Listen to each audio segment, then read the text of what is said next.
कैसे हो दोस्तों। अमेरिका और इजराइल के द्वारा किए गए गल्फ वार अब इंडिया के दरवाजे तक पहुंच चुकी है। 4 मार्च सुबह की बात है।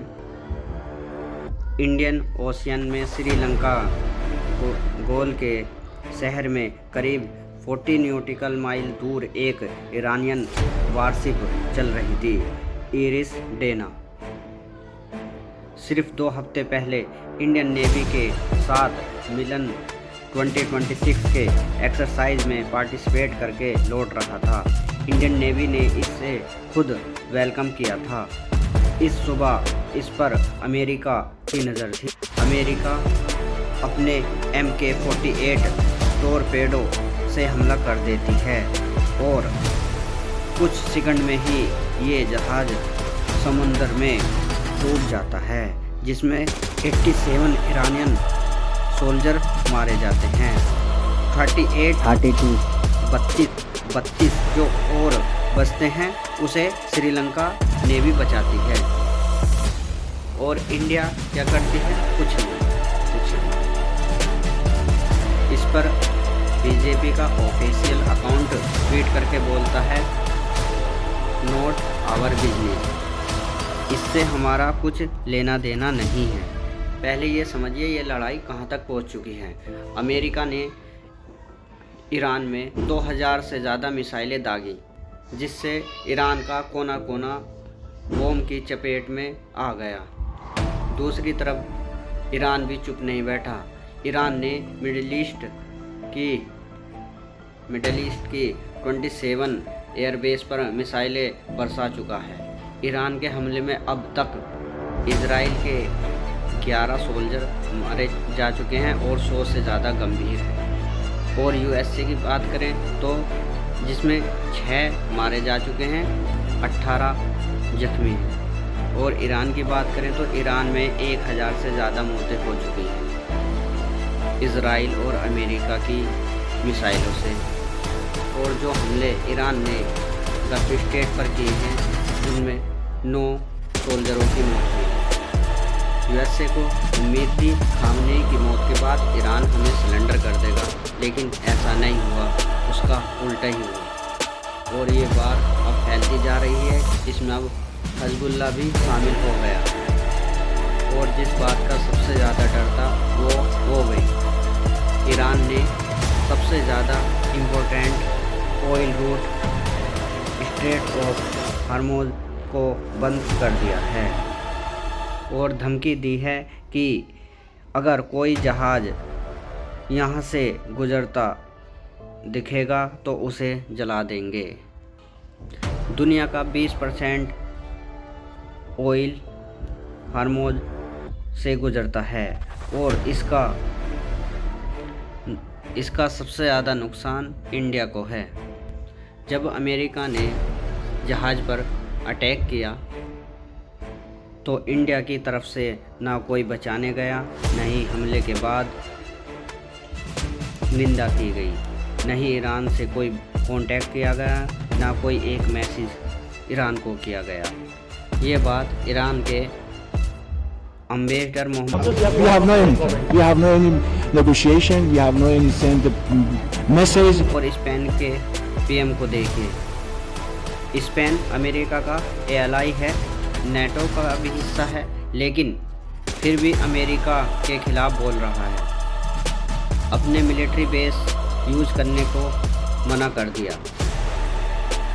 मोदी 25-26 फरवरी को इजराइल में थे। उन्होंने नेतन्याहू के साथ डिनर किया और नेसेट में स्पीच दी और बेशर्मी की बात इजराइल को फादरलैंड तक बोलकर आ गए और अपने देश को मदरलैंड।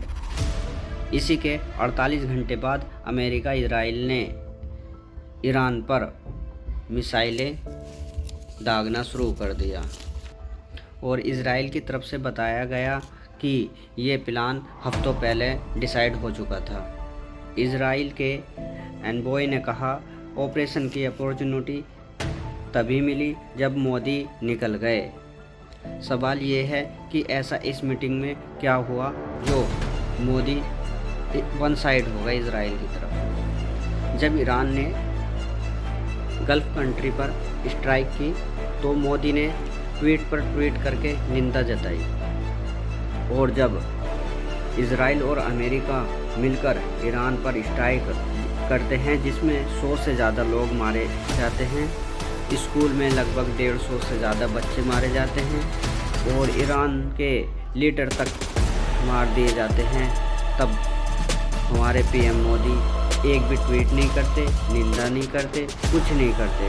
और अमेरिका के डिप्टी सेक्रेटरी ये बोल रहे हैं ओपनली, वो एडवांटेज इंडिया को हम नहीं मिलने देने के जो फ़ायदा चाइना को दिया था। और हमारे पीएम मोदी फिर भी उनके आगे कठपुतली बने फिरे, वो इतना बेइज्जत कर रहे हैं हमारे इंडिया को और हमारे पीएम फिर भी उनकी वाह वाह कर रहे हैं। इसी वजह से विरोधी नेता कह रहे हैं पीएम मोदी ने अमेरिका को सरेंडर कर दिया है। सवाल ये उठ रहा है ऐसा क्यों सरेंडर किया, क्या बात?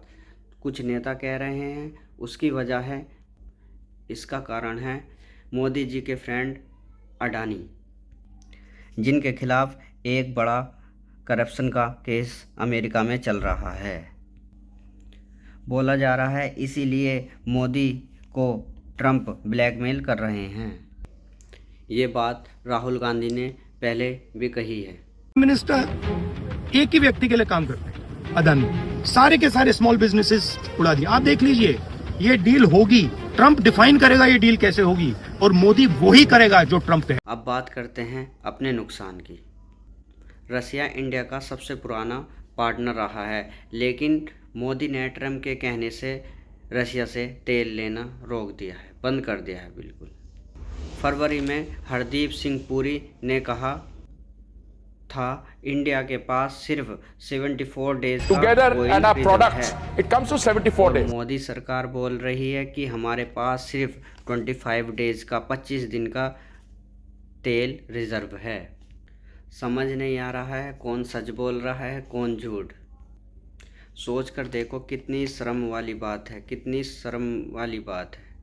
एक इंडिपेंडेंट देश तेल खरीदने के लिए किसी तीसरे देश से परमिशन लेता है। अमेरिका ने अभी एक ट्वीट किया था कि हमने इंडिया को परमिशन दे दी है रसिया से ऑयल लेने के लिए। इस बात से तो यही लगता है क्या पीएम मोदी ट्रंप के आगे कठपुतली बन गए हैं। अमेरिका में एक एंकर कह रही है इजराइल इंडिया का खून चूसना चाहता है और इंडिया के पीएम मोदी ने घुटने टेक दिए। आगे सरेंडर कर दिया। आपको क्या लगता है? राय अपनी ज़रूर दें। वीडियो कैसी लगी ज़रूर बताएं कमेंट में। अच्छी लगी तो लाइक शेयर कमेंट ज़रूर करें और हमारा चैनल सब्सक्राइब करें। Thank you so much.